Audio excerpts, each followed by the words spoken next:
Welcome back for more stunt action on Explore Tulsa. Our next stop is home to much of the Evil Knievel collection, along with many other historic motorcycles at the Route 66 Vintage Iron Motorcycle Museum in Miami, Oklahoma. Oh, I'll never forget when my dad took us to the Houston Astrodome in 1971, see Evil jump 13 cars. Ooh. It was amazing, Trish. I bet it was. And just 3 years later, May 5th, 1974, Evil would jump 10 Mack trucks at the Tulsa International Speedway.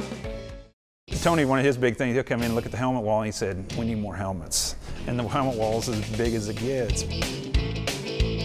Tony Holden in 2006 decided to open it up as a museum and got a hold of me. He's a third cousin of mine, so got a hold of me and said, hey, let's do this. And he owned probably 12 bikes plus a Steve McQueen collection, which used to be kind of the centerpiece of our museum until we sold it, and then we kind of focused on Evil after that.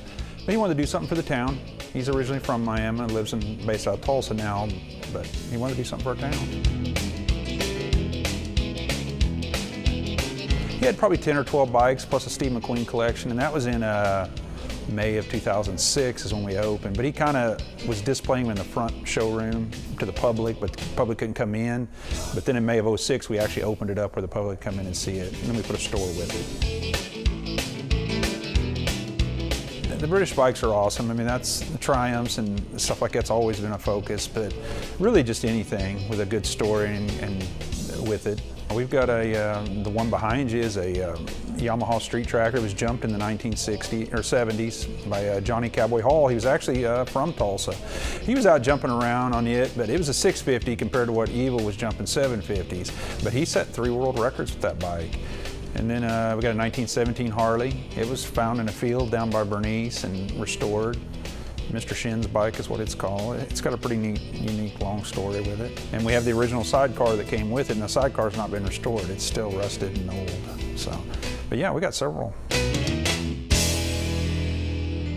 In the Evil room, we've got his super van is the centerpiece. It was used for his rocket at the Snake River Canyon jump. It used to haul it, but it was also mission control, where they had the the control boards and stuff in there, and that's what they hauled it around in. We've got his X-rays that show his personal X-rays that show all the bones he broke, 35 of them to be exact. So he always said he broke every bone in his body, but he said I don't know. He always said I didn't know if I did, but I know I broke 35. So we've got all kinds of neat stuff in there that was his belt buckle, license plate, his Montana Hall of Fame plaque, original drawings for the lunch pail that was popular back in the 70s. He was out here in 2005 at the Buffalo Bike Run. There used to be a big bike run at the Buffalo Run Casino, and Tony met him then, brought him out there to that, and they became friends. And they stayed friends all the way till his death in December of 07.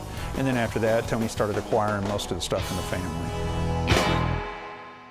I think Evil kind of led the way, and boy, they were using those street bikes, and it was just the daredevil thing, being, I don't know, it was crazy that they did it. I mean, even women got into it, and then the one guy was jumping from ramp to bare ground, and that was, I forgot his name, but I don't know what got him into it. I think Evil led the way on being that daredevil, being that, or he called himself the last American gladiators.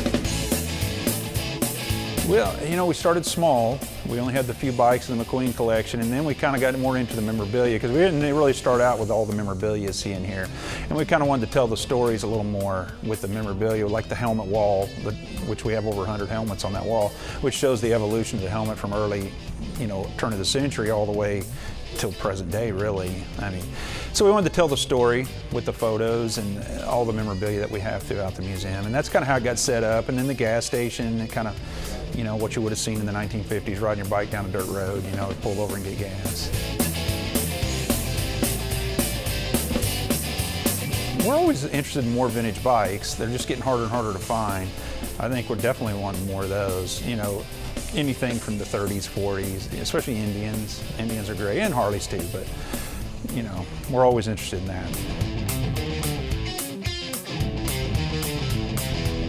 As far as the foreign tourists, we get a lot of foreign tourists come through. They rent their bikes in Chicago and they'll ride all the way to LA. And so and we're in most travel guides now, Route 66 guides. And we're hooked up with several tour groups, and So we probably, gosh, I don't know how many groups we get a year, 70, 80 groups come through. You could have anywhere from only 5 or 6 bikes all the way up to say 40 or 50.